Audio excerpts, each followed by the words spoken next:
All right, what's up, guys? Quick video, or not really that quick, but here's a review on 83, which is made by the same people that made Rising Storm 2, Red Orchestra 2, I guess Rising Storm 1 as well. And I've been waiting for this game for 7 years, over 7 years. I believe they first announced this game back in, I want to say like March of 2019. And this is probably the biggest clusterfuck of a game that I've ever seen.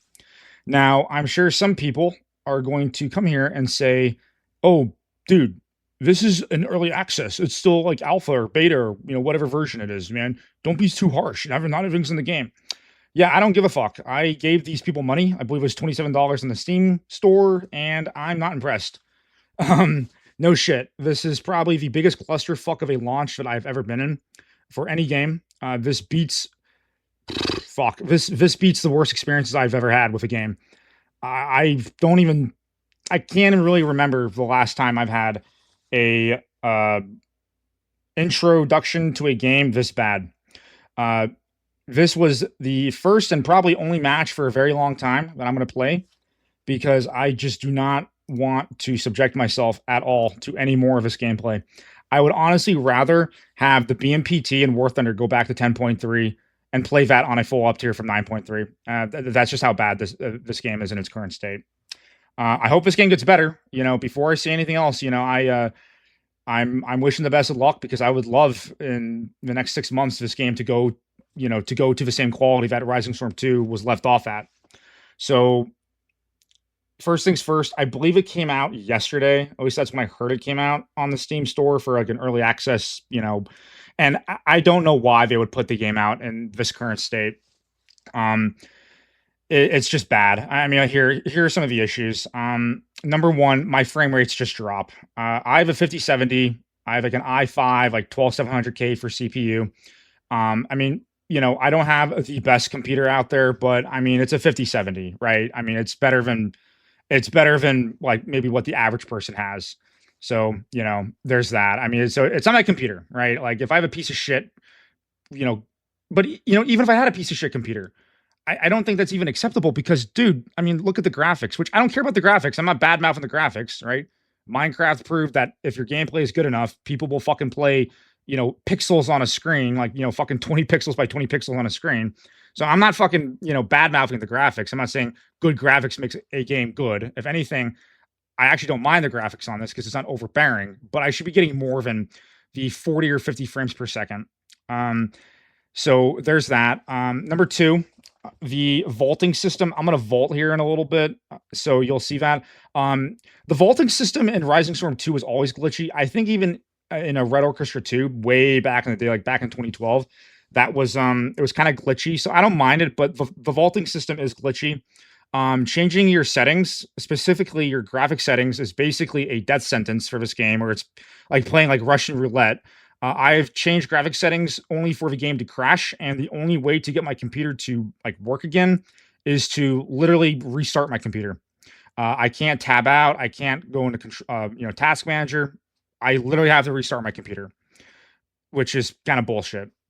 So there's that. Also, just on a side note, oh yeah, here before I say anything else, here's the vaulting. I don't want to. The game's not allowing me to vault, and there you go, 3 times the charm, right? So before I say anything else, side note here, the gameplay is not going to be good. I haven't played a first-person shooter in months. The last one I played was Battlefield 6, and obviously this game's very much different. I've been playing a lot of War Thunder, or just I haven't been playing many games to begin with. So yeah, don't expect this to be MLG XX no scope 69 XX 420 elite gameplay. I get like 3 kills, like 8 deaths, right? my aim is atrocious. From my understanding, there are no vehicles yet in the game. I've only played one map. This map, I don't even know the name of it. I think it takes place somewhere in Ukraine. At least that's what the people in the chat were saying. It takes place somewhere in northern Ukraine. I don't know. But yeah, I'm disappointed. I remember 7 years ago looking forward to this game. I thought it was cool to see a Cold War gone hot. I get it. There was a lot of studio drama. This game sat in development hell for some years, and it only, I think, last year kind of restarted production. But again, I don't give a shit. Like, you guys are asking money for this game, and I'm gonna judge it. If it was a free product, I would have no issue saying, yeah, it's free. Don't be too harsh on the devs. But I paid $27 for this game, so I've skin in the game. If I'm spending money on something, I feel like my criticism shouldn't be invalidated because oh, hey, it's early. Because believe it or not, right, for the younger people out there, I was born in 1998. Okay, believe it or not, but like there was a time period with gaming where if you offered money or if you sold a video game for money, there was an expectation. Oh my god, I'm sorry, I'm getting over a fucking cold. I apologize for any voice cracks that you might or might not hear. But when you sold a video game for money, there was an expectation that that game was going to be somewhat complete. It may not be perfect. There might be some updates over time, but the game would be playable. This game is not playable. I do not want to play this game. And I say that as someone who has like 500 or 600 hours in Red Orchestra 2. I have like 13 or 1400 hours in Rising Storm 2. So I'm not like some, franchise tourist that just hopped on, to the bandwagon. And, I'm a veteran of the series. In fact, Red Orchestra 2 was literally my first video game I bought on Steam because I remember seeing gameplay of Red Orchestra 2 on YouTube back like in 2012. It was only on PC. I had Xbox 360 back then. So I actually bought a gaming PC to be able to play Red Orchestra 2. And to see the franchise in its current state, it's like it's like a parent seeing their son or daughter become a drug and alcohol addict after 20 years of no contact. It's kind of it's sad. It kind of pulls at my heartstrings a little bit. And there's a level of anger. I don't want to see this franchise go the way of like Call of Duty or Battlefield, where just the qualities of the game just gets like shit. And the only reason why these games keep selling is just because of nostalgia and the inertia of previous titles. I don't want to see this game get to that. Honestly, I might just go back to playing Rising Storm 2, take a little bit of a break from War Thunder, and just go back to playing Rising Storm 2 since this game kind of got me into a first-person shooter, kind of mood. So that'll be fun. But yeah, no, this game's pathetic. I do not want to play this game anymore. I played. Actually, here, I'll go and just check Steam right now, just so I don't have to speculate at all. Let's see here now, Steam. I played this game for a grand total of 39 minutes, and I do not want to touch this game at all. I do not want to even look at it.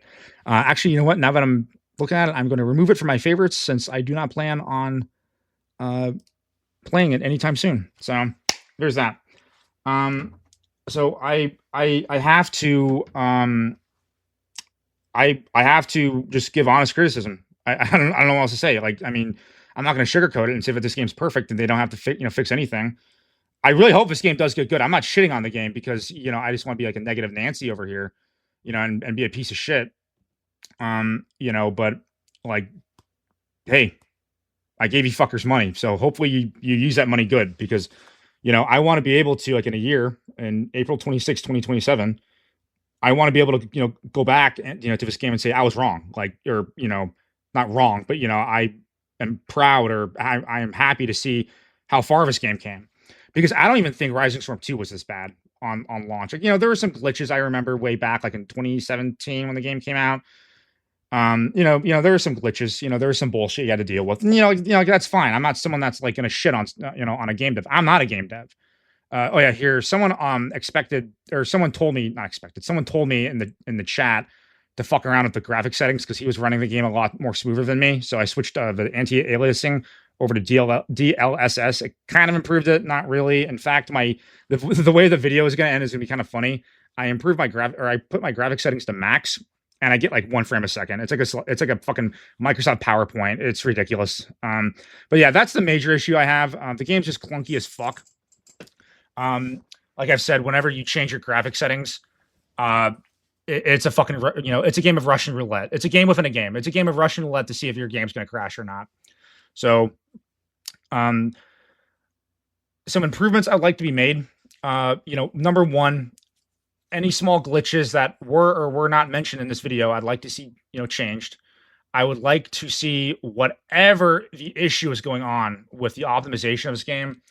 I would like to see that be addressed. In terms of the content, like I've only played 1, maybe 2 maps, I think. So in terms of the content, I suppose it's fine for now. But in terms of the weapons, one thing I have noticed, and you'll see in a little bit here, the recoil on the M16 is ridiculous. I don't understand like what's of games and like having the M16's recoil be this high sometimes. Now, I was in the army. I have fired M4s, which is a little different than an M16. The barrel's a little, it's cut off a little bit. I'm sure that there's some differences in weight over the years between the two firearms, but they're basically the same weapon, minus 6 inches off the barrel and maybe a pound here, a pound there in weight. The recoil on the M16 is not this fucking bad. Or like from my experience, the recoil on the M4A1 is not this bad. Even on full auto, I have full autoed 50 cals, Mark 19s, 240s, 249s, M4s. The recoil is not that bad. The 5.56 does not have that much kick to it. If it was an AK, I could kind of understand it. I have fired AKs on full auto. The AK, it's a little bit more poppy in terms of its, in terms of where the gun wants to go after you start squeezing the trigger. But it's not this bad. There needs to be some balancing made, but that's a fucking side note in terms, like that's the smallest issue I have. I apologize for the gameplay not being better. I just refuse to play this game in its current state. Once they fix the frame rate issues, once they fix the vaulting glitch, and maybe they even add in tanks, because as far as I'm concerned, there's no tanks in this game. That's what I've been told. I don't know if that's true, and I'll be honest with you, I don't give a fuck enough to to Google it. So right now, the anti-tank class, which is what I am right here, you're basically just a dude with. Actually, no, I'm a rifleman. You're basically just a dude with a big grenade launcher that like has nothing to shoot at other than infantry. And like now, I don't mind using I believe it's the law you get, or maybe a Gustav. I think it's just a law you get for the Americans. I imagine it's the RPG-7 for the Russians. I don't mind using a rocket launcher to shoot at infantry, but I'd rather shoot at tanks, right? I mean, there's destroyed tanks on the map. There's a T-72 right there. I'm pretty certain that's what it is, next to me. And there's a destroyed M60 in our spawn. So, I want to be the person to say, yeah, that wreckage just because, look at that recoil right there. I mean, look at that. That's ridiculous. I mean, one of my favorite things about the M16 and Rising Storm 2 was your recoil, especially if you were tap firing on semi-auto, was like basically nothing. I fucking loved it. But this is just ridiculous. And so that's ridiculous, and we lose the match right here. So yeah, kind of dumb. Pretty stupid. I can't speak to the balancing of this map. Only match I've played for like the 5th time. But here I go with the special forces here, thinking they'd be kind of cool. I don't really know exactly the difference. I think the special forces get some sort of radio beacon you can use as like a team spawn. I don't know if that's true. Apologize if that's not true. But here, I am going to show you what happens when you try to have your settings go from like medium to max. So it's in a few seconds. I think I die. And I'll be honest, I'm too lazy to cut this video, like to edit it, because it's just so bad. It's just so bad. I'm fucking lazy. I'm a fucking lazy bones. I admit it. But here, I charge the objective through an open field. I think I get mowed down by an M60. My fault, my bad. First time playing Russia on this map, so forgive me. It was an M60. Good kill. He killed another guy behind me. That's kind of funny. Good shooting, right? So here we go. 8-second respawn delay. Yeah, I don't mind that. I don't mind the respawn delay. I get it. Let's see here now. Okay, so I'm thinking to myself, I'm going to try to turn the graphics settings up. Maybe if I go, turn the settings up, that might improve the performance. Sometimes War Thunder's like that, where if you turn your settings down, your frame rates dip, but if you turn them up, they go up. So I'm like, okay, maybe I'll do that. So, I don't want to fuck with that, because the last time I changed the game to full screen, the game crashed and refused to ever open up again. So I had to fix it a different way. Don't tell me how, or don't ask me how. So here we go. Turning all the visual effects up, everything, high detailed weapon scopes, and apply. And this is what happens. Yep. Look at that. My game's still running. The video is still running. This is not your internet. This is my game. Yep. And the only way for me to fix this was to force restart my computer. So yeah, This is what happens. So this is what you pay $27 for, a PowerPoint, a Cold War first-person shooter PowerPoint. The game's not crashed. The game's still running. Oh, and the video ended, but the game was still running. It didn't crash. It was still operating. So, yeah, final verdict, don't buy this fucking game unless you just want to hand your money over to devs who may or may not fix the game. So that's the video. Hope you guys enjoyed it. Sorry for being negative in this video, but kind of upset about it. So thanks, guys. See you in the next video. Meow.